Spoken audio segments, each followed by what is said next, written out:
Hello बच्चों, कैसे हैं आप सभी। मैं राहुल पांडे आपके अपने यूट्यूब चैनल सीखने की दुनिया में आप सभी लोगों का स्वागत करते हैं।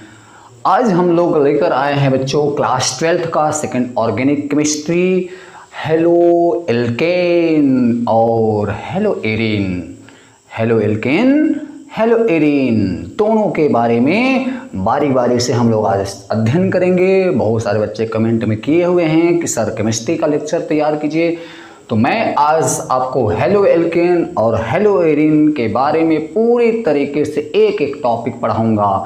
बहुत कहते थे बच्चों कि हिस्ट्री केमिस्ट्री बड़ी बेवफा, रात को रटो दिन की सफा, लेकिन आज आपके साथ ऐसा नहीं होगा। केमिस्ट्री अब आपके साथ सफा नहीं होगी। तो बच्चों ध्यान से देखिएगा, आज आपकी केमिस्ट्री को मैं पक्का है कि आपको जो भूलने वाली है आदत, वो आज केमिस्ट्री अब भूलना भूल जाएंगे। तो ध्यान से रखिएगा, लेकिन ध्यान रखिएगा पहले वीडियो को अगर आप लाइक शेयर कीजिए, अगर सब्सक्राइब नहीं किए हैं तो ज़रूर सब्सक्राइब कीजिएगा, दोस्तों के साथ शेयर कीजिएगा और वीडियो को थोड़ा सा ध्यान रखिएगा। मैं एकदम जीरो लेवल से लूँगा, तो इसलिए आप थोड़ा सा ऊबिएगा मत और ना तो वीडियो छोड़कर जाइएगा। 100% है, क्योंकि जो कमज़ोर बच्चे हैं, जो केमिस्ट्री से थोड़ा सा उनको डर लगता है, तो उनके लिए उनको फिर थोड़ा सा हम साथ लेकर चलेंगे और एकदम जीरो लेवल से थोड़ा सा एक एक चीज़ आपको बताते हुए चलेंगे। ठीक है, तो आपसे निवेदन है कि वीडियो को ज़रूर शेयर कीजिएगा, दोस्तों के पास पहुंचाइएगा। तो दोस्तों आइए, आज हम लोग लेकर आए हैं अपना हेलो एल्केन और हेलो एरीन के बारे में। लेकिन मैं आपको बता दूं ये 2 पार्ट है, तो मैं इसको छोटे छोटे अलग अलग पार्ट में 2-3 वीडियो में इसको लेक्चर को पूरा तैयार कर दूंगा। ठीक, तो देखिए सबसे पहले हम आज आपके सामने थोड़ा सा इंट्रोडक्शन में करवा देता हूँ हेलो एल्केन के बारे में। हेलो एल्केन क्या होता है, थोड़ा इंट्रोडक्शन लेता हूँ। इंट्रोडक्शन के साथ में फिर आगे हम लोग चलते हैं। बच्चों जैसा कि आपने इसके पहले क्लास में 11th क्लास में थोड़ा सा पढ़ा होगा हाइड्रोकार्बन के बारे में। हाइड्रोकार्बन क्या होते हैं, हाइड्रोकार्बन डेराइव्ड हाइड्रोकार्बन व्युत्पन्न, ये दोनों क्या होते हैं, इनको थोड़ा सा जान लेंगे तो आपको हेलो एल्केन थोड़ा सा आपको सरल समझने में आसान हो जाएगा। तो बच्चों ध्यान रखिएगा, आइए सिलसिला शुरू करते हैं। सबसे पहले चूंकि देखो हमारा जो है हेलो एल्केन और हेलो एल्केन और हेलो एरीन, तो हेलो एल्केन में अगर हम ध्यान से देखें बच्चों तो इसमें 2 वर्ड हैं, हेलो और एल्केन। हेलो एल्केन, तो हेलो और एल्केन को बारी बारी से एक एक चीज़ समझ करके फिर कंबाइन करके हेलो एल्केन को हम लोग जानते हैं। बच्चों सबसे पहले हम हाइड्रोकार्बन को थोड़ा जान लेते हैं, क्योंकि एल्केन को जानने से पहले आपको हाइड्रोकार्बन को थोड़ा सा समझना पड़ेगा। ठीक है, देखो इसका सेंटेंस को अगर हम लोग ध्यान दें, हाइड्रोकार्बन तो एक ऐसा कंपाउंड, एक ऐसा यौगिक जिसमें हाइड्रोजन और कार्बन हो, जिसमें हाइड्रोजन और कार्बन से लिप्त हुआ हो, ऐसे कंपाउंड को हम लोग क्या बोलते हैं, हाइड्रोकार्बन बोलते हैं। तो हाइड्रोकार्बन बच्चा ध्यान रखिएगा, जैसे कि आपने पढ़ा होगा CH4 जिसे मीथेन कहते हैं। देखो इसमें ध्यान रखना, कार्बन और हाइड्रोजन दोनों मिलकर बने हुए हैं, तो इसे मैंने कह दिया हाइड्रोकार्बन। जैसे मैंने आपसे कह दिया C2H6 हो गया, तो देखो इसमें हाइड्रोजन और कार्बन, हाइड्रोकार्बन हो गया। जैसे आपने पढ़ा होगा C2H2 हो गया, इसमें देखो हाइड्रोजन और कार्बन, हाइड्रोकार्बन हो गया। जिससे आपने कह दिया C2H4, हाइड्रोजन और कार्बन, हाइड्रोकार्बन हो गया। ठीक है, जैसे आपने कहा C4H8, हाइड्रोजन और कार्बन, तो ये सब के सब हाइड्रोकार्बन है, क्योंकि इसमें हाइड्रोजन और कार्बन का मिलन है। तो हाइड्रोजन और कार्बन के अतिरिक्त कुछ ना हो, ऐसे कंपाउंड को हम लोग हाइड्रोकार्बन कहते हैं। तो सर जी अगर हाइड्रोजन और कार्बन के अतिरिक्त कुछ आ जाए तो उसे क्या कहेंगे, जरूर उसे भी कहेंगे हम लोग, तो उसको हम लोग कहेंगे हाइड्रोकार्बन व्युत्पन्न। क्या कहेंगे, हाइड्रोकार्बन व्युत्पन्न। क्या कहेंगे, हाइड्रोकार्बन व्युत्पन्न, जिसे हम लोग हाइड्रोकार्बन डेराइव्ड कहते हैं। इसको ध्यान रखिएगा, हाइड्रोकार्बन व्युत्पन्न क्या होते हैं, एक ऐसा यौगिक, एक ऐसा कंपाउंड जिसमें हाइड्रोजन हो और कार्बन भी हो, लेकिन इन दोनों के सिवाय कोई एक दूसरा एटम आ जाए, ऐसे कंपाउंड को हम हाइड्रोकार्बन कहते हैं। तो बच्चों ध्यान से देखिएगा, जैसे अगर आपने लिख दिया CH3 और यहां से आपने जोड़ दिया O और H जोड़ दिया, तो अगर मैं ध्यान से देखूं CH3 आपने OH जोड़ दिया तो देखो इसमें एक एटम क्या आ गया आपके पास, ऑक्सीजन, एक नया एटम आ गया। तो ऐसे यौगिक को हम कहते हैं हाइड्रोकार्बन व्युत्पन्न, हाइड्रोकार्बन डिराइव्ड कहते हैं। यहां से अगर हम देख लें C2H5 ले लें और यहां से मैंने लिख लिया Cl, तो इसमें देखो हाइड्रोजन और कार्बन तो है, लेकिन एक एटम इसमें क्या होगा, क्लोरीन जो है Cl ये अलग से जुड़ गया, तो इसी कारण हम इसे क्या कहेंगे, हाइड्रोकार्बन व्युत्पन्न कहते हैं। तो बच्चों क्लियर हो गया आपका। ध्यान रखिएगा, हाइड्रोजन और कार्बन हो उसे हम हाइड्रोकार्बन कहेंगे, और हाइड्रोजन और कार्बन के अतिरिक्त कोई दूसरा एटम, कोई भी ऑक्सीजन, क्लोरीन, फ्लोरीन, ब्रोमीन, ठीक है, नाइट्रोजन, सल्फर, अगर कोई दूसरा एक एटम आकर के वहां पे जुड़ जाता है तो ऐसे कंपाउंड को हम लोग क्या बोलते हैं, हाइड्रोकार्बन व्युत्पन्न, हाइड्रोकार्बन डिराइव्ड इसको हम लोग कहते हैं। बात क्लियर आ गया। जैसे आपके पास हैं, इसको मैं बहुत अच्छे से रेडी कर रहा हूं, बस 1 मिनट के लिए मैं थोड़ा सा यहां से इसको बात कर लूंगा। हाइड्रोकार्बन के लिएगा, वीडियो छोड़कर भागिएगा मत, ध्यान से केवल देखते रहो, और हाँ पेन कापी लेकर जरूर बैठो, क्योंकि नोट्स बनाते रहोगे और आपको धीरे धीरे यह चीजें समझ में आती रहेगा। तो बच्चों ध्यान रखिएगा, जो हाइड्रोकार्बन होते हैं, हाइड्रोकार्बन में अभी आपने देखा केवल हाइड्रोजन और कार्बन हो जाए उसे हाइड्रोकार्बन कहते हैं, लेकिन आपको एक चीज और पता होगा कि जो कार्बन होता है, कार्बन की जो वैलेंसी होती है उसकी होती है वैलेंसी आपके पास 4 होती है, संयोजकता इसकी 4 होती है। मतलब जो कार्बन होता है ये 4 हमेशा बॉन्ड बना सकता है। अब वो 4 जो बॉन्ड बनाएगा वो हमेशा 4 अलग अलग तरीके का बॉन्ड हो सकता है। हो सकता है कार्बन के सभी एकल एकल बॉन्ड बना लें, हो सकता है कार्बन डबल डबल बॉन्ड बना ले, हो सकता है कार्बन एक के साथ ट्रिपल बॉन्ड बना ले और एक के साथ सिंगल बॉन्ड बना ले, ठीक है। तो इस तरीके से आप ध्यान रखिएगा, हो सकता है एक के डबल साथ एक के साथ से बन हो जाए। तो ये 4 अलग अलग पोजीशन हो गए, लेकिन जब भी होगा हमेशा ध्यान रखिएगा कार्बन 4 बॉन्ड अलग से ज़्यादा बॉन्ड नहीं बना सकता, क्योंकि इसके आउटर मोस्ट शेल बाह्य कोश में केवल 4 इलेक्ट्रॉन होते हैं और इसको 4 इलेक्ट्रॉन और मिल जाएगा जिससे अपने अष्टक को पूर्ण कर लेगा, और अष्टक को पूर्ण करने के बाद अस्थाई अपने आप को प्राप्त कर लेगा। तो अस्थाई प्राप्त करने के लिए ही इसके 4 इलेक्ट्रॉन चाहिए, लेकिन ये ध्यान रखिएगा क्योंकि इसका जो आयनन विभव इलेक्ट्रिक जो पोटेंशियल होता है वो इसका बहुत ज़्यादा होता है, जिसके कारण ये अपना इलेक्ट्रॉन त्याग नहीं कर सकता है, और ये हमेशा इलेक्ट्रॉन का क्या करता है, हमेशा पार्टनरशिप में, हमेशा साझेदारी करके अपने अष्टक को पूर्ण करता है। इसलिए जो कार्बन की वैलेंसी होती है, संयोजकता होती है बच्चों, हमेशा 4 होती है। बात क्लियर हो गया। चलो, तो कार्बन की संयोजकता 4 होती है, तो मैंने आपको कार्बन के बारे में बता दिया। तो अब एक चीज ध्यान रखिएगा, तो हाइड्रोकार्बन, जो हाइड्रोकार्बन होते हैं, हाइड्रोकार्बन में भैया ध्यान रखिएगा कि हाइड्रोजन और कार्बन के बीच में, देखो जो कार्बन होता है, हाइड्रोजन होता है, आपको पता है कि हाइड्रोजन हमेशा, चूंकि उसके बाह्य कोश में एक ही इलेक्ट्रॉन होता है और उसको एक इलेक्ट्रॉन और मिल जाए अपने अष्टक को पूर्ण कर लेगा। इसलिए हमेशा ध्यान रखिएगा हाइड्रोजन जब भी किसी भी एटम के साथ कहीं भी बनाएगा तो हमेशा केवल और केवल एक बॉन्ड बनाएगा, हमेशा सिंगल बॉन्ड बताता है, क्योंकि बेचारे के पास केवल एक इलेक्ट्रॉन होता है, और एक इलेक्ट्रॉन होता है और एक इलेक्ट्रॉन किसी दूसरे के साथ पार्टनरशिप में करके अपने अष्टक को पूर्ण करके अपने आप को स्टेबल बना लेता है। इसलिए हमेशा ध्यान रखना, हाइड्रोजन की जो बैलेंसिंग होती है वो होती है 1, और हमेशा हाइड्रोजन केवल और केवल एक बॉन्ड बनाता है, ठीक, ध्यान रखिएगा।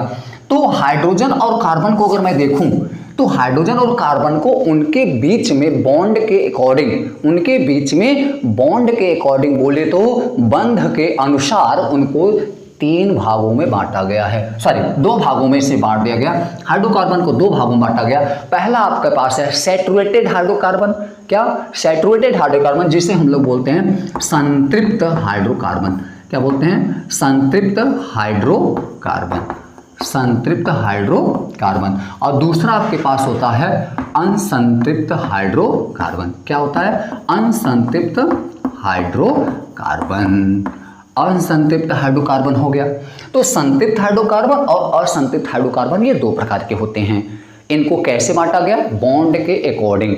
अब ध्यान से समझो कैसे बांटा गया। अगर आपको ध्यान रखिएगा, अगर कार्बन और हाइड्रोजन के बीच में, भैया ध्यान से सुनेगा, क्या सुनेंगे, अगर हाइड्रोजन और कार्बन के बीच में केवल एक बॉन्ड आ जाए, या भैया या ध्यान सुनते रहो, या कार्बन और कार्बन के बीच में केवल एक बॉन्ड आ जाए। जहां भी ऐसा कंपाउंड दिखे, कार्बन कार्बन के बीच में बॉन्ड दिखे या कार्बन हाइड्रोजन के बीच में बॉन्ड दिखे, तो ये चीज ध्यान रखिएगा, ऐसे कंपाउंड जहां भी बनेंगे ऐसे कंपाउंड को हमेशा सैचुरेटेड हाइड्रोकार्बन मतलब संतृप्त हाइड्रोकार्बन के नाम से हम लोग जानेंगे। क्या जानेंगे? संतृप्त हाइड्रोकार्बन के नाम से जानेंगे। अच्छा, एक मैं एग्जाम्पल पे थोड़ा सा ले लूं, जैसे कि सबसे प्यारा सा एग्जाम्पल आपके पास है मेथेन।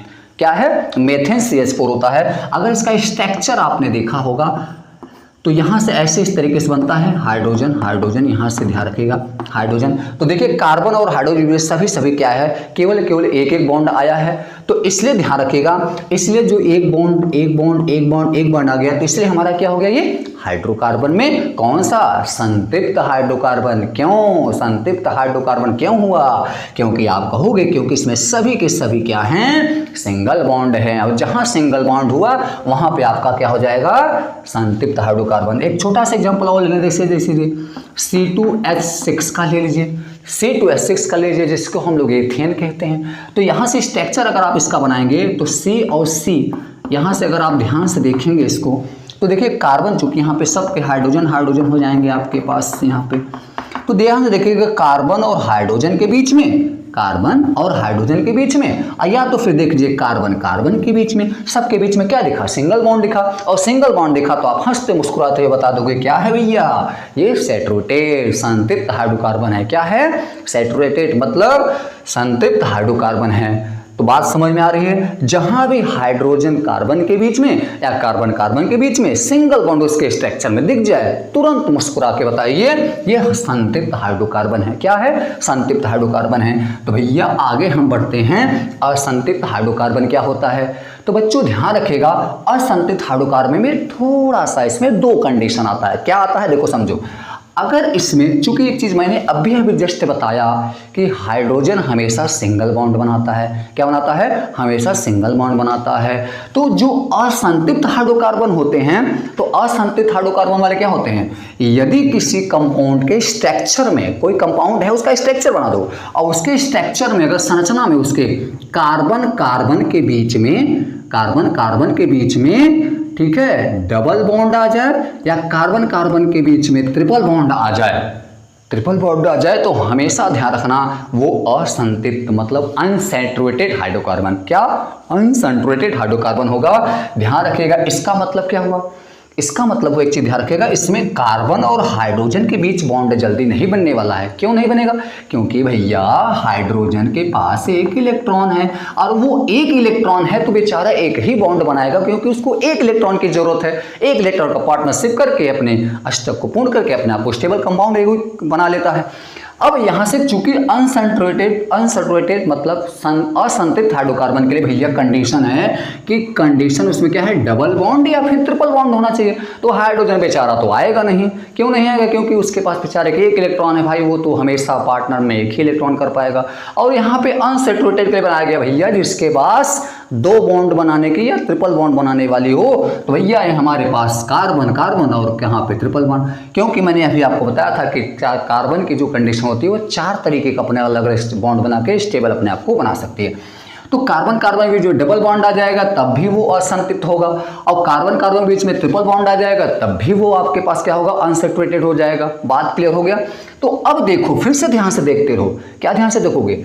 अगर कार्बन कार्बन के बीच में डबल बॉन्ड आता है, क्या आता है, कार्बन कार्बन के बीच में अगर डबल बॉन्ड आ जाता है तो फिर से ध्यान रखिएगा, मुस्कुराते हुए बताएंगे क्या बताएंगे कि भैया वो आपके पास एल्कीन है। क्या है?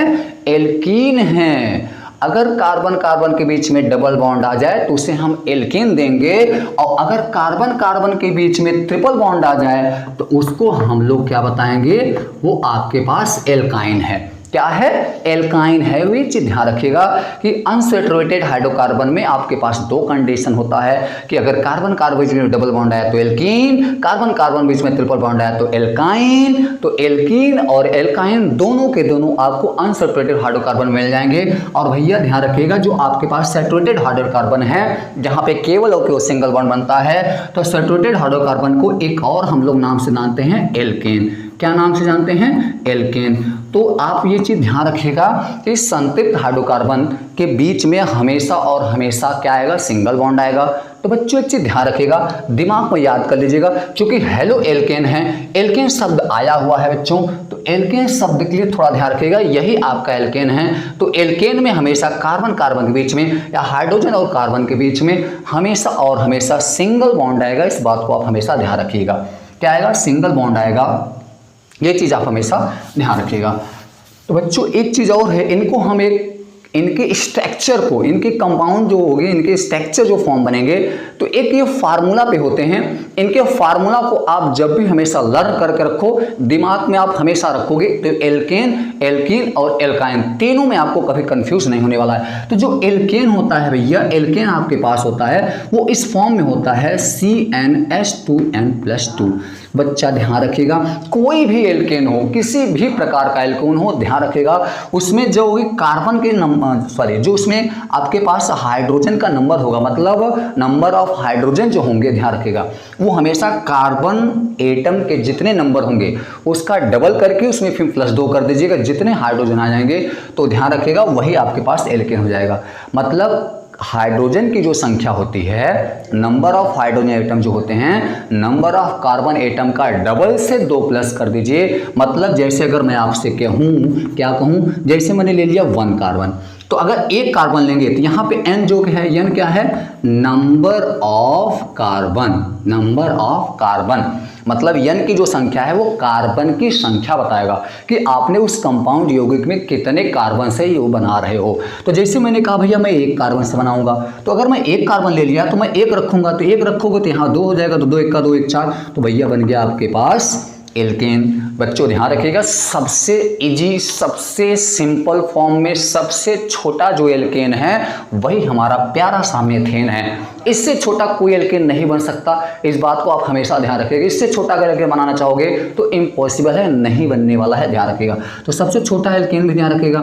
जैसे मैंने कह दिया नंबर ऑफ कार्बन, भैया मैं 2 कार्बन एटम लेना चाहता हूँ, ले लीजिए कोई बात नहीं। तो यहाँ पे नंबर आप 2 रख दोगे आप, तो रख दिया आपने 2। अब 2 रखा, यहाँ पे 2 रखे तो 2 दूना 4, 2 6 हो जाएगा, क्योंकि आप जितने कार्बन के नंबर आप लेंगे, कार्बन के एटम के, उसके नंबर का पहले आप डबल कीजिए और उसमें 2+ के लिए, तो आप नंबर ऑफ कार्बन 2 लिए हो, अब 2 का डबल करोगे 4 हो जाएगा, उसमें 2 और प्लस कर लीजिए तो कितना हो गया? नंबर ऑफ हाइड्रोजन 6 हो गया। तो क्या बन गया है आपके पास? ये आपके पास क्या है? मीथेन। क्या है? मीथेन। ये क्या है आपके पास?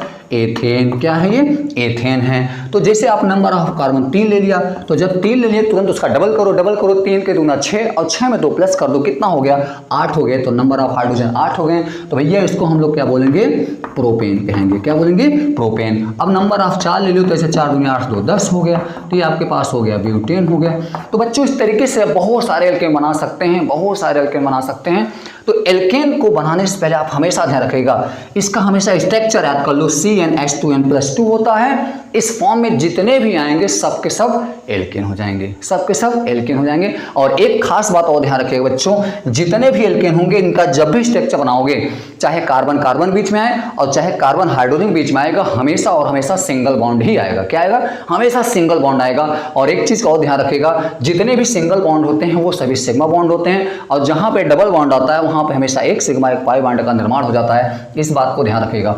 तो यहां से देखिएगा, इसका मतलब है कि जितने एल्केन होंगे सभी एल्केन में क्या आएगा? सिंगल बॉन्ड आ जाएगा। सिंगल बॉन्ड जितने होते हैं क्या होंगे? वो सब के सब सिग्मा बॉन्ड होंगे। सिंगल बॉन्ड होंगे क्या होगा? एकल बॉन्ड होंगे। सिंगल बॉन्ड होगा उसमें सब क्या होंगे?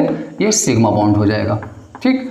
और जहां पे डबल या ट्रिपल बॉन्ड आते हैं तो ध्यान रखना है, डबल बॉन्ड में ये जो डबल बॉन्ड बना है इनके बीच में एक सिग्मा हो जाएगा और एक पाई हो जाएगा। और ट्रिपल बॉन्ड आता है तो इसमें आपके पास सिग्मा हो गया, ये पाई हो गया, ये पाई हो गया, तो 2 पाई एक सिग्मा बॉन्ड का निर्माण हो जाता है। इस बच्चों ध्यान रखिएगा, सिग्मा और पाई बॉन्ड को बहुत ही इंपॉर्टेंट है, इसको ध्यान रखिएगा, क्योंकि हाइब्रिडेशन निकालने में, इनका संकरण निकालने में बहुत ज़्यादा उपयोगिता होता है। रिएक्शन में भी कुछ इनका बहुत ज़्यादा उपयोगिता होता है, इनके मैकेनिज्म में भी कुछ बहुत ज़्यादा उपयोगिता होता है। तो सिंगल बॉन्ड और डबल बॉन्ड में थोड़ा ध्यान रखिएगा, कहाँ सिग्मा बॉन्ड होता है, कहाँ पाई बॉन्ड होता है। चूँकि फिर रेजोनेंस स्ट्रक्चर आप पढ़ाऊँगा मैं आगे, तो वहाँ भी इसका यूज होता है, तो ध्यान रखिएगा। तो चलिए नोट कर लीजिएगा इसको और आगे बढ़ते हैं। आशा है कि आपको एल्केन अच्छे से समझ में आ गया। बच्चों फिर से ध्यान रखिएगा, एल्केन हमेशा इस फॉर्म में जितने होंगे वो एल्केन में हो जाएंगे। ठीक, आगे बढ़ते हैं हम लोग। अब थोड़ा सा मैं बात कर लेता हूँ यहाँ से असंतृप्त के बारे में। तो असंतृप्त के बारे में मैं आगे आपको इसके बारे में वीडियो पढ़ा दूंगा, चूंकि आपका समय नष्ट हो ना हो इसके लिए मैं अपना मेन फोकस पे आता हूँ हैलो एल्केन के बारे में। तो बच्चों जैसा कि आपने देखा यहाँ से, आशा है कि आपको क्लियर हो गया होगा कि एल्केन क्या होते हैं और एल्केन में क्या क्या चीज़ होता है। तो जैसे थोड़ा समय फिर से आपको यहाँ से 1 मिनट के लिए मैं आपका समय लूँगा, थोड़ा सा हाइब्रिडेशन के लिए मैं लूँगा, थोड़ा सा संकरण जिसको हम लोग कहते हैं। मैं यहाँ से आपको थोड़ा संकरण के बारे में बस 2 मिनट के लिए मैं आपको बता देता हूँ। जैसे बच्चों ध्यान रखिएगा CH4 है, तो CH4 को भी आपने देखा था, ये आपके पास एल्केन है या नहीं चेक कीजिए आप। तो कैसे चेक करोगे? सबसे पहले हमेशा ध्यान रखना वो एल्केन है, एल्कीन है या एल्काइन है। सबसे पहले नंबर ऑफ कार्बन हमेशा देखा करो, क्योंकि नंबर ऑफ कार्बन से ही आपको पता चलेगा वो एल्केन है या एल्कीन है या एल्काइन। तो नंबर ऑफ कार्बन बच्चा आपने देखा इसमें कितने हैं, नंबर ऑफ कार्बन 1 है, तो 1 का उसका तुरंत डबल कर दो, तुरंत डबल करो हमेशा नहीं। तो उसे डबल किया तो 1 का डबल करोगे 2 आएगा, उसमें 2 प्लस कर दो, 2 प्लस किया तो देखो 4 आ गया, देखो 4 हार्ड हो जाएंगे। इसका मतलब बिंदास होकर कह दोगे ये एल्केन है, ये एल्केन है। अगर मैं आपसे कह दिया C2H7 क्या ये C3H7 क्या ये एल्केन है, इसको चेक कीजिए। तो अगर ध्यान से देखेंगे तो नंबर ऑफ कार्बन कितने हैं, 3 हैं, 3 का डबल कीजिए 6 हुआ, और 2 उसमें प्लस कीजिए 8 होना चाहिए। यहाँ पे 8 हाइड्रोजन नहीं है, 8 हाइड्रोजन नहीं है, इसका मतलब ये एल्केन नहीं है, ये एल्केन नहीं है। क्यों एल्केन नहीं है? क्योंकि ये पूरा का पूरा क्या है, इसमें देखो नंबर ऑफ हाइड्रोजन 1 कम हो गया है। क्योंकि एल्केन के लिए मैंने अभी आपको बताया कि जितने कार्बन हो उसका डबल और उसमें 2 और प्लस कर दो, उतने हाइड्रोजन होना चाहिए, तभी आपके पास एल्केन बनेगा। जैसा यहाँ तो इसका मतलब अगर 3 कार्बन हैं तो 3 का डबल हो गया 6 और 2 प्लस 8, ये आपके पास एल्केन बनेगा। ठीक, बात समझ आ गया। अब देखो ध्यान से, अब थोड़ा सा एक चीज ध्यान से समझिएगा कि जब एल्केन से एक हाइड्रोजन आप निकालोगे तो हमेशा बच्चा वो जो आपके पास होता है वो एल्किल ग्रुप बनता है। क्या बनता है? एल्किल ग्रुप बनता है, एल्किल समूह बनता है। इस बात को आप हमेशा ध्यान रखना। जैसे अगर आपने लिया CnH2n+2 और इससे एक हाइड्रोजन मूव निकाल दोगे आप, तो ये क्या है, एल्केन है, और एल्केन से हाइड्रोजन रिप्लेस होगा, निकलेगा, कोई दूसरा आइटम इसको रिप्लेस करेगा, तो यहाँ से ध्यान रखिएगा क्या बन जाएगा, CnH2n+1 बन जाएगा। इसको हम लोग एल्किल मूलक कहते हैं, एल्किल ग्रुप के नाम से हम लोग जानते हैं। एल्किल ग्रुप का बहुत ज़्यादा उपयुक्ता होता है, ध्यान रखिएगा भाई। हेलो एल्किन में जस्ट हमें 1 मिनट के लिए इसका यूज लेते हैं। तो बच्चों मैं आपको संकरण बारे में बता रहा था, यहाँ से हाइब्रिडेशन के बारे में। संकरण के लिए 1 मिनट के लिए बस। अब देखो संकरण के लिए हमेशा एक चीज को ध्यान रखना, आपको नंबर ऑफ सिग्मा बॉन्ड और पाई बॉन्ड निकालने आना चाहिए, बस हाइब्रिडेशन आपको आ जाएगा। मैं आपको बता दूं संकरण के लिए मैं आपको एक से अलग से वीडियो बना दूंगा, जिसमें आपको पूरे संकरण के एक टॉपिक को जड़ उखाड़ से पूरा एक टॉपिक को आपको मैं बता दूंगा, जो आपको पूरी संकरण को क्लियर करना। चूंकि मैं यहाँ थोड़ा सा आपको मैं हेलो एल्केन पढ़ा रहा हूँ, इसलिए थोड़ा सा वीडियो लंबा हो जाएगा, आपका समय भी लॉस ना हो, इसके लिए मैं थोड़ा सा संकरण के लिए बस कम समय में मैं अच्छे से आपको समझा देता हूँ। देखो जैसे मैंने आपको कहा था, अगर यहीं पे CH4 में अगर मुझे संकरण निकालना हो तो बच्चों ध्यान रखिएगा आपको स्ट्रक्चर बनाने आना चाहिए। तो यहाँ से आपने लिख लिया कार्बन कार्बन हाइड्रोजन लिख दिया, बात समझ आ रहा है। अब ध्यान से समझो, तो मैंने अभी आपको बताया था जितने भी सिंगल बॉन्ड होते हैं वो सबके सब सिग्मा बॉन्ड होते हैं। क्या होते हैं? सिग्मा बॉन्ड होते हैं। तो यहाँ से देखो अगर कार्बन हाइड्रोजन के बीच में देखा जाए क्या है, ये सिंगल बॉन्ड है, तो भैया ये सिग्मा बॉन्ड हो गया। क्या हो गया? सिग्मा बॉन्ड हो गया। और यहाँ से क्या है, सिंगल बॉन्ड है, तो ये भी हो गया सिग्मा बॉन्ड, बहुत अच्छी बात है।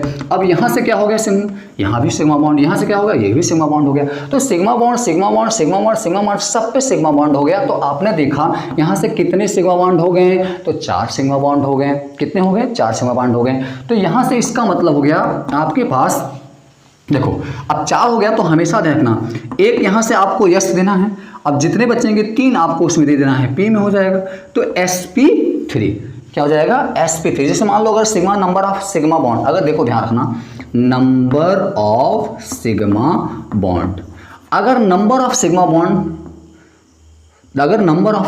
है, अगर नंबर ऑफ सिग्मा बॉन्ड 2 आता है, तो ध्यान से नंबर ऑफ सिग्मा बॉन्ड आता है 2, तो एक एस लेगा एक पी हो जाएगा, मतलब उसमें sp संकरण बन जाएगा। अगर नंबर ऑफ सिग्मा बॉन्ड 3 आता है तो एक एस लेगा और 2 लेगा, तो उसमें sp2 हाइब्रिडेशन में संकरण बन जाएगा। अगर नंबर ऑफ सिग्मा आपके पास 4 आता है तो यहाँ से बन जाएगा sp3 हो जाएगा। इसके बाद आगे आता रहेगा थोड़ा सा ये sp2 धीरे धीरे आता रहेगा। मैंने आपको अभी बताया संकरण के लिए मैं पूरा अलग से वीडियो बहुत अच्छे से बना दूंगा, क्योंकि यहाँ आपको थोड़ा सा यूज है इसलिए मैं थोड़ा सा इसका यूज कर रहा हूँ आपको। ठीक, तो यहाँ से कितना आ गया, तो हमेशा ध्यान रखिएगा बच्चों, मेथेन में जो आपके पास मेथेन का जो कार्बन होता है, मेथेन का कार्बन के पास जो हाइब्रिडेशन संकरण होता है वो कौन सा संकरण होता है, sp3 संकरण होता है। क्या होता है, sp3 संकरण होता है, इस बात को ध्यान रखिएगा। अब जहां भी अगर आप निकालोगे ध्यान से, किसी भी एल्केन में निकालोगे, अगर मैं बात कर लूँ जैसे C2H6 का भी मैंने लिया, ये आपके पास क्या है, आपके पास एथेन है, एथेन है इसमें, तो इसका स्ट्रक्चर आप बना लोगे, आप ध्यान से रखिएगा। तो अगर आप इसका स्ट्रक्चर बना लोगे तो देखो सभी सिग्मा बॉन्ड है, सिग्मा बॉन्ड सिग्मा सिग्मा, तो सिग्मा बॉन्ड हो गया, सिग्मा बॉन्ड हो गया, सिग्मा सिग्मा सिग्मा सिग्मा हो गया। तो अगर मैं बात करूँ इस कार्बन एटम का, चूंकि ध्यान रखें संकरण हमेशा केंद्रीय धातुओं का निकाला जाता है, और केंद्रीय धातु के साथ में यहाँ से आपके पास यहाँ पे हाइड्रोजन हाइड्रोजन हाइड्रोजन हो गया। तो यहाँ से आप देखोगे कार्बन एटम है, और कार्बन का जो हाइब्रिडेशन होता है यहाँ से आपके पास निकल के आ गया, इसका कितना आ गया, 4 सिग्मा बॉन्ड इसके साथ लगे हुए, तो क्या हो गया, ये sp3 हो गया। अगर इस कार्बन का देखोगे तो बच्चों यहाँ भी क्या हो जाएगा, sp3 संकरण हो जाएगा। तो आशा है कि आपको, देखो मैंने क्या किया, बस sigma bond sigma bond sigma. अगर इस कार्बन को देखो तो इसको निगलेक्ट कर लो थोड़ा ध्यान से, इस कार्बन को लेना है तो सिग्मा सिग्मा सिग्मा सिग्मा, इसका 4 सिग्मा हो गया, और 4 सिग्मा हो गया तो फिर से वो sp3 बन गया।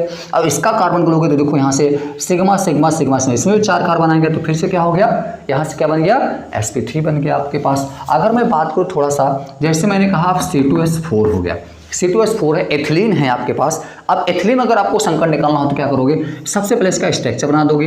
ये आपके पास हो गया डबल बॉन्ड यहाँ से, और ये आपके पास हो गया यहाँ से, ये आपके पास, ये इसका क्या बन गया, स्ट्रक्चर बन गया। अब स्ट्रक्चर बन गया, संरचना बन गया, तो यहाँ से आप सिग्मा पाई बॉन्ड निकाल लो ध्यान से। अब मैं अगर बात समझूँ, यहाँ से क्या है सिग्मा बॉन्ड, ये क्या है सिग्मा बॉन्ड। अब देखो बच्चों यहाँ से क्या आ गया, डबल बॉन्ड। अगर डबल बॉन्ड आता है तो इसमें एक सिग्मा एक पाई बॉन्ड जाता है, तो ये आपके हो गया पाई, और ये हो गया सिग्मा, ये हो गया सिग्मा, और ये हो गया सिग्मा। तो बच्चे ध्यान से समझिएगा, अगर मैं इस कार्बन का संकरण निकालना चाहूँ, इस कार्बन का इसका, तो अगर इस कार्बन का निकालना चाहूँ तो पहले इसका देखो कितना सिग्मा बॉन्ड बन रहा है। पाई बॉन्ड ध्यान रखेगा संकरण में भाग नहीं लेता है, पाई बॉन्ड का यूज संकरण में नहीं करते हम लोग। तो इसका ध्यान से देखो कितना हो गया, एक इसका 2 और एक इसका 3, तो इसका कितना हो गया, 3 सिग्मा बॉन्ड बना, तो 3 सिग्मा बॉन्ड के लिए sp2 संकरण हो जाएगा। और अगर इसका देखोगे तो एक सिग्मा इसका भी एक सिग्मा, यहाँ इस कार्बन के साथ में 3 हो रहा है, तो इसका भी हाइब्रिडेशन कितना हो गया, sp3 संकरण हो गया। तो दोनों आपने देखा, यहाँ से अगर आपके पास sp2 सॉरी इस पर भी sp2 संकरण होगा, यहाँ भी sp2 यहाँ भी sp2 हो गया। तो इस तरीके से जिस भी संकरण निकालना हो आप आराम से हमेशा स्ट्रक्चर बनाइए, और उसमें देखिए सिग्मा बॉन्ड पाई बॉन्ड कितने होते हैं, और मुस्कुराते हुए तुरंत हाइब्रिडेशन निकाल सकते हैं। बात समझ में आ रहा है। चलिए बच्चों, थोड़ा सा मैं आपको एक कुछ एक्स्ट्रा पॉइंट था, तो इसलिए मैंने आपका थोड़ा सा समय लिया। आपको आशा है कि आपको समझ में आ गया होगा। 2-4 आप संरचना बना करके आप प्रैक्टिस कीजिए, और आगे हम लोग चलते हैं अपने हेलो एल्केन और हेलो एरेन पे। तो बच्चों एक चीज़ ध्यान रखिएगा, हेलो एल्केन और जो हेलो एल्केन बना हुआ है, तो हेलो एल्कोन को पूरा हम लोग लेते हैं। तो हेलो एल्केन को अगर मैं देखूँ तो यहाँ से हेलो, और ये आपके पास है एल्केन, हेलो और एल्केन। तो हेलो क्या होता है बच्चा, ध्यान रखिएगा, हेलो को हम लोग हेलोजन समूह कहते हैं। क्या बोलते हैं, हेलोजन समूह को शॉर्टकट में हम लोग हेलो के नाम से जानते हैं। और एल्केन के बारे में मैंने आपको अभी से बता ही दिया। जो एल्केन होते हैं वो आपके पास क्या होते हैं, असंतृप्त हाइड्रोकार्बन होते हैं। क्या होते हैं, असंतृप्त हाइड्रोकार्बन होते हैं। मतलब इसमें जो भी आएंगे, कार्बन हाइड्रोजन आएगा या फिर कार्बन कार्बन आएगा, इसमें हमेशा और हमेशा क्या होंगे, सबके बीच में सिंगल बॉन्ड आ जाएगा। और इसका फार्मूला भी मैंने आपको बता दिया, CnH2n+2 होते हैं। इस फॉर्म में जितने भी आपके पास होंगे कंपाउंड, वो सब के सब एल्केन में जाएंगे। क्या होंगे, सब के सब एल्केन में जाएंगे, और सभी एल्केन में हमेशा सिंगल बॉन्ड आता है। तो ये चीज़ आपके पास एल्केन हो गया, और ये हो गया हेलोजन। तो हेलोजन के लिए बच्चा ध्यान रखेगा, हेलोजन परिवार की बहुत खासियत होती है। हेलोजन परिवार जो होते हैं ये बहुत ज़्यादा, इनकी कुछ विशेषताएं होती हैं। इनकी विशेषताओं के 2 मिनट के लिए फिर से मैं आपका समय लूँगा, और ध्यान रखिएगा हेलोजन ग्रुप को मैं पूरा समझा देता हूँ। देखिए हेलोजन ग्रुप जो होते हैं, आप आवर्त सारणी में देखेंगे 17 वर्ग नंबर आप देखेंगे, ठीक है। ये पी ब्लॉक में 17 वर्ग नंबर में आप देखेंगे, तो वहाँ से आपके पास 4 तत्व मिलेंगे, फ्लोरीन और क्लोरीन और ब्रोमीन और आयोडीन। ये 4 तत्व मिलेंगे, और ये चारों के चारों तत्व होते हैं आपके पास कहाँ, हेलोजन परिवार में। इन चारों तत्वों को हम हेलोजन परिवार का तत्व कहते हैं। इन चारों तत्वों को प्रदर्शित करने के लिए हम सिंबल का यूज करते हैं X। ये X का मतलब हेलोजन फैमिली को रिप्रेजेंट करने के लिए हम लोग एक्स ग्रुप का यूज करते हैं। ये एक्स ग्रुप जो होता है हैलोजन परिवार को रिप्रेजेंट करता है। एक्स का मतलब इसमें से इस फैमिली वाले, जैसे कहते हैं कि हमारी फैमिली है तो फलाने की फैमिली, तो वैसे इस तरीके से हैलोजन वाली फैमिली को हम लोग यहाँ से एक्स एक सिंबल दे देते हैं एक्स, तो हम लोग समझ जाएंगे ओ भैया हैलोजन वाले। तो हैलोजन परिवार में फ्लोरीन, क्लोरीन, ब्रोमीन, आयोडीन ये चारों तत्व इसमें इंक्लूड किए गए हैं, सम्मिलित किए गए हैं, और इन चारों तत्वों को हम लोग हैलोजन परिवार का तत्व कहते हैं। तो भैया ध्यान रखिए, हैलोजन परिवार के जितने भी तत्व होते हैं इन सबके ऊपर एक एक नेगेटिव चार्ज होता है, एक एक नेगेटिव चार्ज होता है, इन सबके ऊपर एक एक नेगेटिव चार्ज होता है। और ध्यान रखिएगा ये बहुत ज़्यादा इलेक्ट्रॉन को अट्रैक्टिव पावर इनका ज़्यादा होता है, मतलब इलेक्ट्रोनेगेटिविटी जिसको हम विद्युत ऋणात्मकता बोलें, तो विद्युत ऋणात्मकता जो होती है इलेक्ट्रॉन को अट्रैक्ट करने की जो पावर होती है वो उसकी विद्युत ऋणात्मकता इलेक्ट्रोनेगेटिविटी होती है। और ये चीज़ फ्लोरीन की जो इलेक्ट्रोनेगेटिविटी विद्युत ऋणात्मकता होती है वो बहुत ज़्यादा होती है, तो हमेशा ये दूसरे इलेक्ट्रॉन को अपने साथ में अट्रैक्ट करके अपने साथ उसको अपने साथ उसको अट्रैक्ट करके हमेशा स्टेबल मतलब कोई कंपाउंड बनाने का बहुत ज़्यादा कोशिश करते हैं। तो इसमें ध्यान रखिएगा जो सबसे ज़्यादा अट्रैक्टिव पावर होता है वो होता है फ्लोरीन का। आपके पास 118 तत्व हैं, उन सभी 118 के 18 तत्वों में सबसे ज़्यादा जो विद्युत ऋणात्मकता इलेक्ट्रोनेगेटिविटी होती है वो होती है किसकी? फ्लोरीन की होती है। तो फ्लोरीन की जो होती है ये बहुत ज़्यादा इलेक्ट्रोनेगेटिविटी होती है, क्योंकि इसका जो न्यूक्लियस होता है वो थोड़ा सा इसका मतलब इसका जो शेप कह लीजिए जो होता है वो थोड़ा सा छोटा होता है। छोटा होने के कारण इसका जो जेड इफेक्ट होता है जिसको हम लोग बोल सकते हैं नाभिकीय आवेश बोल सकते हैं, जेड इफेक्ट इसका कुछ ज़्यादा हो जाता है, जिसके कारण ये दूसरे इलेक्ट्रॉन को हमेशा अपने तरफ अट्रैक्ट करता है। तो ध्यान रखिएगा फ्लोरीन की विद्युत ऋणात्मकता बहुत ज़्यादा होती है। और अगर हम वर्ग में ऊपर से नीचे आए मतलब फ्लोरीन ब्रोमीन ऐसे आते रहेंगे तो इनकी जो इलेक्ट्रोनेगेटिविटी होती है विद्युत ऋणात्मकता वो धीरे धीरे डिक्रीज करती जाती है, घटती जाती है। बात क्लियर हो गया? तो ये आपके पास फ्लोरीन, क्लोरीन, ब्रोमीन और आयोडीन ये हैलोजन परिवार के तत्व होते हैं। इन सब की जो संयोजकता होती है सबकी एक एक होती है, पर ये संयोजकता नॉर्मल अवस्था में होती है। ध्यान रखिएगा एक्साइट अवस्था में चेंज हो सकती है, आगे हम पढ़ेंगे इसको।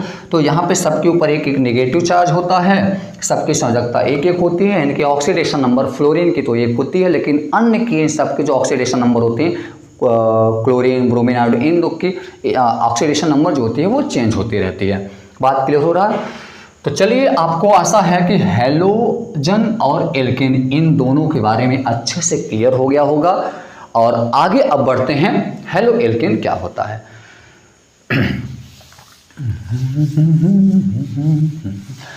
तो बच्चों हैलो एल्केन के बारे में मैंने आपको देखा, तो हैलो एल्केन में क्या होता है देखिए। चलिए हम कोई एल्केन ले लीजिए, आप कोई भी एल्केन ले लीजिए। तो अगर हम कोई एल्केन लेते हैं, चलो मैंने क्या ले लिया, एक एल्केन ले लिया, जैसे कि मैंने ले लिया CH4 ले लिया। अगर मैं कोई एल्केन ले लूं और एल्केन के हाइड्रोजन एटम को, एल्केन के हाइड्रोजन एटम को कोई एक ऐसा हैलोजन एटम आ गया, जैसे आपने लिया Cl2 ले लिया, यहाँ से अगर आप जैसे आपने ले लिया यहाँ से, या आप इसका स्ट्रक्चर बना लीजिए, जैसे आपने ले लिया C2H6 ले लिया, यहाँ से आपने ब्रोमीन ले लिया, यहाँ से आपने इसको ले लिया, जैसे आप इसको और भी बहुत सारे एल्केन हैं, आप किसी भी एल्केन के एल्केन को ले सकते हो। जैसे मैंने यहाँ से इसका फॉर्मूला ले लिया CnH2n+2 ले लिया, और मैंने यहाँ से क्या करा दिया X2 का यहाँ से इसके साथ रिएक्शन करवाया। अब ध्यान सुनना कि जब किसी एल्केन को हैलोजन जब किसी एल्केन के हाइड्रोजन को कोई हैलोजन एटम, अब ध्यान रखिएगा वो हैलोजन एटम हाइड्रोजन को, एक हाइड्रोजन को हटा रहा है, दो हाइड्रोजन को हटा रहा है, तीन हाइड्रोजन हटा रहा है, इसके अकॉर्डिंग में अभी हम उसको डिस्ट्रीब्यूट करेंगे, उसको बंटवारा करेंगे उसको। तो देखिए अगर हैलोजन एक एटम है, हैलोजन का एक एटम और एल्केन के किसी हाइड्रोजन को एक जाता है और इसको रिप्लेस कर देता है, जैसे रिप्लेस करता है तो इसका मतलब यहाँ से हाइड्रोजन आपका निकलेगा, और जैसे हाइड्रोजन निकालेगा तो हाइड्रोजन को रिप्लेस कौन कर रहा है? हैलोजन। क्या कर रहा है? हैलोजन उसको रिप्लेस कर दे रहा है। तो हैलोजन ग्रुप यहाँ से करके तो ये क्या बन जाएगा भैया, देखो CH3 बन गया। क्या बन गया? CH3, क्योंकि एक हाइड्रोजन रिमूव कर देगा, जैसे हाइड्रोजन हटेगा तो यहाँ से हैलोजन इसके साथ जुड़ जाएगा, यहाँ से क्या बन गया? CH3। तो बच्चों ध्यान रखिएगा, इसको अभी अभी हमने आपको पिछले भाई 2 मिनट के पहले आपको बताया कि जब किसी एल्केन से हाइड्रोजन रिमूव हो जाता है तो वो एल्किल ग्रुप बन जाता है। क्या बनता है? तो एल्किल, इसको हम लोग क्या बोलेंगे? एल्किल बोलेंगे। क्या बोलेंगे? एल्किल होगा। और एल्किल में अगर इसको देखो तो मेथिल हो जाएगा। क्या हो जाएगा? ये आपके पास मेथिल हो जाएगा। और ये आपके पास क्या है? क्लोरीन है। तो आपके पास क्या हो गया? मेथिल, यहाँ से ये आपके पास क्लोराइड है। तो ये पूरा इसका जो नाम हो गया सिंपल में मेथिल क्लोराइड। क्या हो गया? Methyl chloride. और मेथिल क्लोराइड एक प्रकार का हेलो एल्केन है। क्या है? हेलो एल्केन है। अब यहां से देखो, ध्यान रखना, फिर से आपने देखो ये एल्केन है। अब एल्केन के हाइड्रोजन को अगर यहां से हैलोजन रिमूव कर दे रहा है, एल्केन के हाइड्रोजन को हाइलोजन एटम रिमूव कर दे रहा है, तो हेलो एल्केन को दोनों मिलाकर के हेलो एल्केन बना दिया गया। तो यहां से क्या बन जाएगा? C2S5 और यहां से भैया इसके साथ जुड़ जाएगा, तो ये बन गया भैया हमारा हेलो एल्केन, क्योंकि हेलोजन ने हाइड्रोजन को, एल्केन के हाइड्रोजन को रिमूव करके बना लिया हेलो एल्केन। तो बच्चों यहां से ध्यान रखिएगा, ये X का मतलब, फिर से मैं बताऊं, X का मतलब क्या है? X का मतलब है halogen group, fluorine, chlorine, bromine इसमें आ सकते हैं। तो इन सब ने यहाँ से इसको रिमूव किया, यहाँ से बन जाएगा CnH2n, यहाँ से देखो N, यहाँ से +2 है, मतलब नंबर ऑफ हाइड्रोजन 2 है, यहाँ ज़्यादा है। तो एक हाइड्रोजन को हेलोजन रिमूव करेगा, और जब एक हाइड्रोजन को रिमूव करेगा तो यहाँ क्या हो जाएगा? +1, लेकिन उसके साथ में X ग्रुप जुड़ जाएगा, उसके साथ में X ग्रुप जुड़ जाएगा। ये X ग्रुप क्या है? यहाँ पे X ग्रुप, यहाँ पे फ्लोरीन, क्लोरीन, ब्रोमीन, आयोडीन यहाँ पे हो सकते हैं। तो बच्चों ध्यान रखिएगा, अभी मैंने आपको बताया था इसको क्या कहते हैं? एल्किल ग्रुप कहते हैं। क्या बोलते हैं इसको हम लोग? एल्किल ग्रुप कहते हैं। और ये आपके पास हैलोजन है। क्या है? हैलोजन है। तो एल्किल हैलोजन, सॉरी हैलाइड कह सकते हो इसको, हैलाइड कह दोगे यहाँ पे आप, क्या हो जाएगा? ये हैलाइड हो गया। तो एल्किल हैलाइड को ही हम लोग हेलो एल्केन कहते हैं। क्या बोलते हैं? एल्किल हैलाइड, एल्किल हैलाइड को ही हम लोग हेलो एल्केन बोलते हैं। अब यहाँ पे जो आपके पास एल्किल ग्रुप होता है, एल्किल ग्रुप को एक यहाँ से सिंबल दिया जाता है जिसको हम लोग R से रिप्रेजेंट करते हैं। तो ये हमारा हो गया R, और यहाँ से आपके पास जो हैलाइड है X, यहाँ से मैं ले लिया RX, और ये हो गया हमारा R और X। R का मतलब है यहाँ से एल्किल ग्रुप हो सकता है, और X का मतलब यहाँ से हैलाइड में कुछ भी हो सकते हैं। तो RX हमेशा रखना, R और X को ही हम लोग एल्किल हैलाइड कहते हैं। तो जितने भी एल्किल हैलाइड होंगे वो इस फॉर्म में होते रहते हैं। हाँ ध्यान रखना, हैलोजन एटम हो सकता है 2 भी जुड़ जाए तो उसे हम डाई हैलाइड के नाम से जानेंगे। अगर 3 हैलोजन वहाँ पर जुड़ जाता है, देखो जैसे यहाँ से मैंने कहा ना कि एक हाइड्रोजन था ना, यहाँ से चूंकि हाइड्रोजन का एक ही आटम हटा है, हाइड्रोजन का एक ही एटम हटा हुआ है, क्योंकि हैलोजन ने इसके एक एटम को हटाया, हाइड्रोजन को एक हाइड्रोजन को हटाया है। अगर हैलोजन ने हाइड्रोजन के 2 एटम को हटा दे तो इसका मतलब वो डाई हैलाइड हो जाएगा।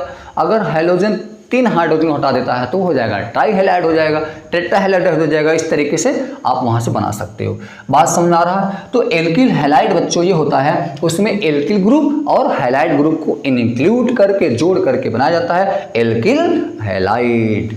ठीक, चलिए आगे हम लोग बढ़ते हैं, और आगे बढ़ते हैं यहाँ से। तो आपने बच्चों क्या देखा कि जो आपके पास एल्किल हैलाइड होते हैं वो हमेशा एल्किल ग्रुप होंगे। एल्किल ग्रुप मतलब, और एल्किल ग्रुप पे क्या होगा? हाइड्रोजन यहाँ से निकल जाएगा और यहाँ से कोई +X ग्रुप जुड़ जाएगा, तो ये बन जाएगा RX, और RX को ही हम लोग एल्किल हैलाइड के नाम से जानते हैं। तो जितने भी एल्किल हैलाइड होंगे वो इस फॉर्म में होते रहते हैं। एल्किल हैलाइड के कुछ खासियत होते हैं, आइए बच्चों इसको समझते हैं। तो यहाँ से अगर मैं ध्यान से देखूँ एल्किल हैलाइड में, तो ये अगर मैं कुछ एल्किल ले लेता हूँ, यहाँ मैंने ले लिया मेथिल को ले लेते हैं, और यहाँ से X ये आपके पास हो गया। तो बच्चों ध्यान रखिएगा, यहाँ से आपके पास एल्किल हैलाइड का जो कार्बन होता है, तो इसमें ध्यान रखिएगा इसका जो हाइब्रिडेशन निकलता है, मैंने अभी आपको बताया था हाइब्रिडेशन निकाल सकते हो इसका। ये हो जाएगा सिग्मा बॉन्ड, ये भी हो जाएगा सिग्मा बॉन्ड, ये भी हो जाएगा सिग्मा बॉन्ड, ये भी हो जाएगा सिग्मा बॉन्ड। तो एल्किल हैलाइड में ध्यान से देखिएगा सभी के क्या बन रहा है? सबके पास सिग्मा बॉन्ड बन रहा है, और सिग्मा बॉन्ड बनने वाले हमेशा होते हैं। तो इस पर 4 सिग्मा बॉन्ड बन गया, और 4 सिग्मा बॉन्ड बन गया, तो 4 सिग्मा बॉन्ड बना लिया, तो इसके कारण हम लोग यहाँ से क्या कहेंगे? ये आपके पास क्या बन गया, sp3 संकरण होता है। क्या होता है, sp3 संकरण होता है, sp3 संकरण होता है। तो हेलो, आपको ध्यान रखना बच्चे, हेलो एल्केन बोले तो एल्किल हैलाइड, एल्किल हैलाइड को ही हम लोग हेलो एल्केन कहते हैं। तो एल्किल हैलाइड का जो कार्बन होता है वो हमेशा sp3 संकरण के साथ रहता है, sp3 होता है। अब sp3 वाले होते हैं जितने, उनके साथ एंगल क्या बनेगा, तो बच्चों इसको नोट कर लीजिएगा नोट पॉइंट में, जहां भी sp संकरण होगा उनके बीच में जो बॉन्ड एंगल होता है, बॉन्ड एंगल बंध कोण बोलते हैं हम लोग, 180 अंश का बोलते हैं। और sp2 आपके पास हो जाएगा, तो ये आपके पास हो जाएगा 120 डिग्री का कोण बन जाएगा। और इसके बाद sp3 संकरण जहाँ हो जाएगा वो 109 अंश 28 मिनट का एंगल बनता है। तो इनकी जो होती है स्ट्रक्चर लाइनियर होती है, इनकी जो होती है त्रिभुजाकार होता है थोड़ा सा इनका, और इनका जो आपके पास होता है क्वाड्रेटरल चतुर्भुज के आकार का शेप का बनता रहता है। ठीक, तो इनके पास ये आपके पास बॉन्ड एंगल भी मैं बता दिया, ध्यान रखिएगा।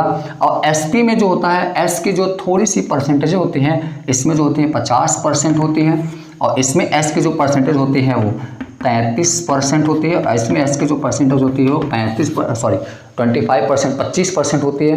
तो ध्यान रखिएगा, जब s की परसेंटेज बढ़ता है, s की परसेंटेज जो बढ़ता है, तो s की परसेंटेज बढ़ने से उसका जो कार्बन होता है वो थोड़ी सी उसकी इलेक्ट्रोनेगेटिविटी उसकी ज़्यादा थोड़ी सी बढ़ती जाती है। ठीक है, चलो, तो बच्चों यहाँ से आपको समझ में आ गया है कि हेलो एल्केन में आपके पास कार्बन में कौन सा संकरण होता है, हेलो एल्केन में कौन संकरण होता है, sp3 संकरण होता है। बात क्लियर हो रही है, अच्छे से नोट करते जाइए, अपना नोट्स बना के रखिएगा इसको। चलिए,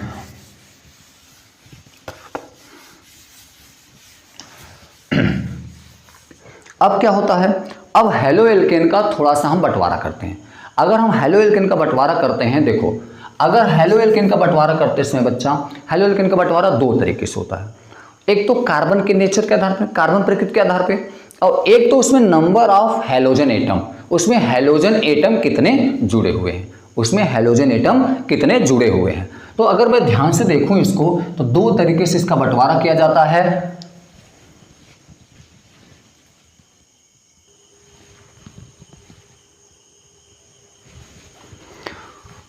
तो दिखेंगे इसके आधार पे, मैंने कहा दो भागों में इसको बांटा गया, तो हैलोजन परमाणु की संख्या के आधार पे और कार्बन संख्या के आधार पे।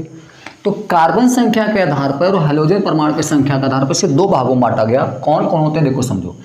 कार्बन के आधार पर अगर बांटोगे उसमें, तो जो हैलोजन ग्रुप जुड़ा हुआ है वो कौन से कार्बन से जुड़ा है।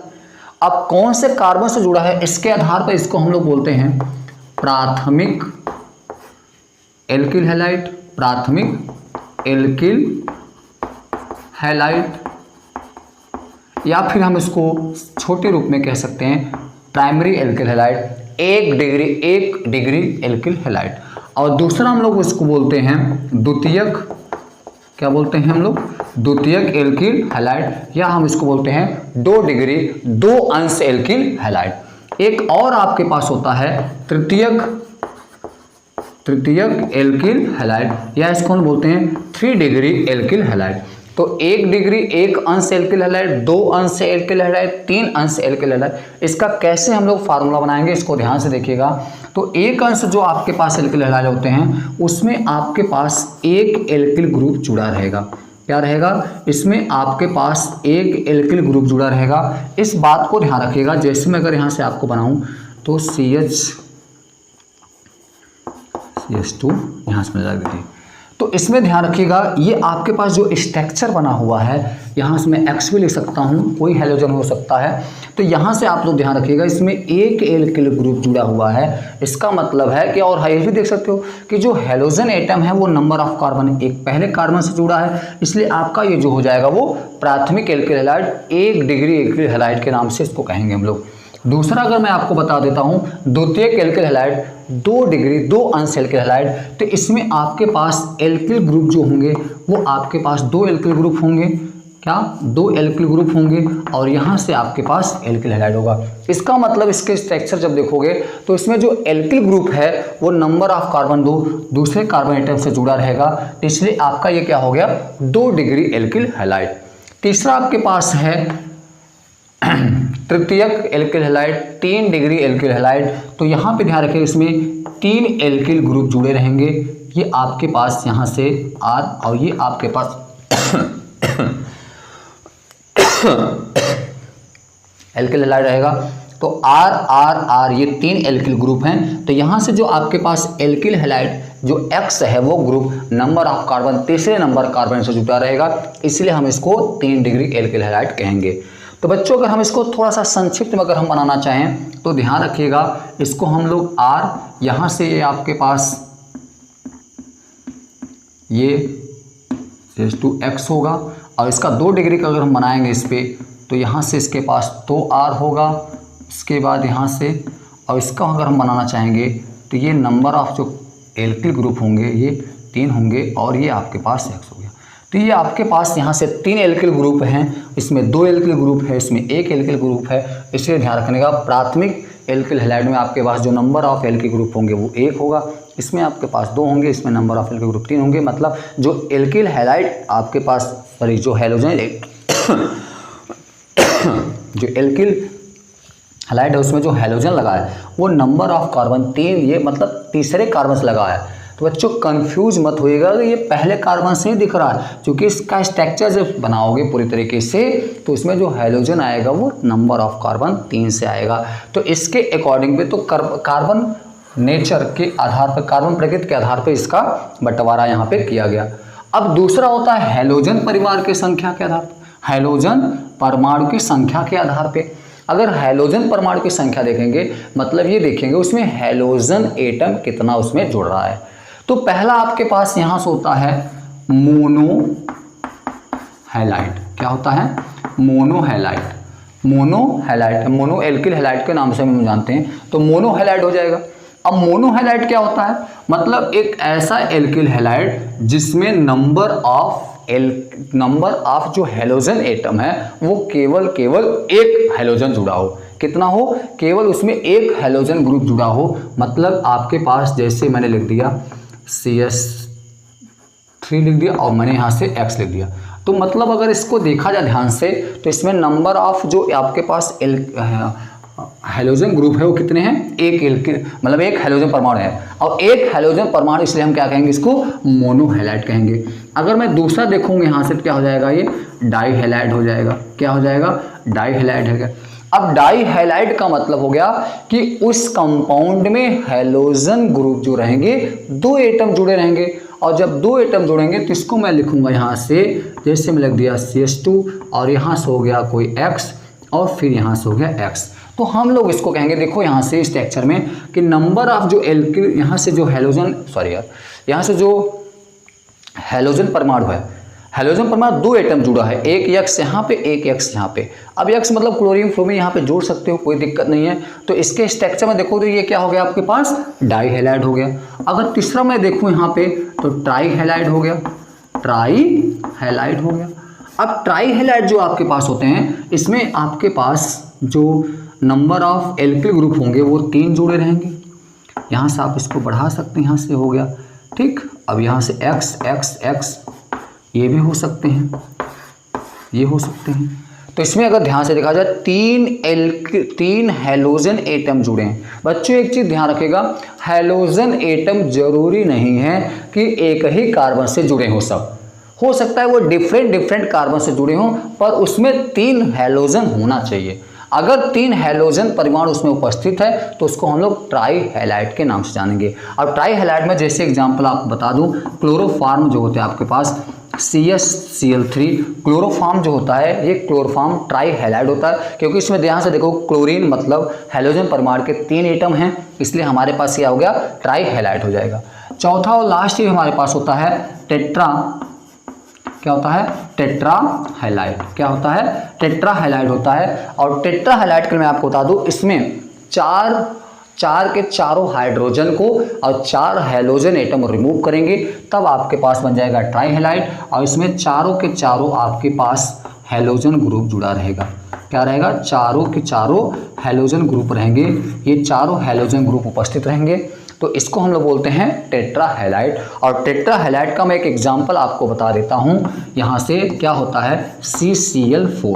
CCl4 कार्बन टेट्राक्लोराइड कहते हैं। कार्बन टेट्राक्लोराइड, ये आपके पास CCl4 होता है। इसका उपयोग हम लोग अग्निशामक यंत्र में भी करते हैं। यहाँ पे ये बहुत ज़्यादा अग्निशामक यंत्र में इसका यूज भी किया जाता है। आग बुझाने वाला जो यंत्र होती है आपने देखा होगा। तो टेट्राहेलाइड जो होता है ये आपके पास का ट्राईहेलाइड है।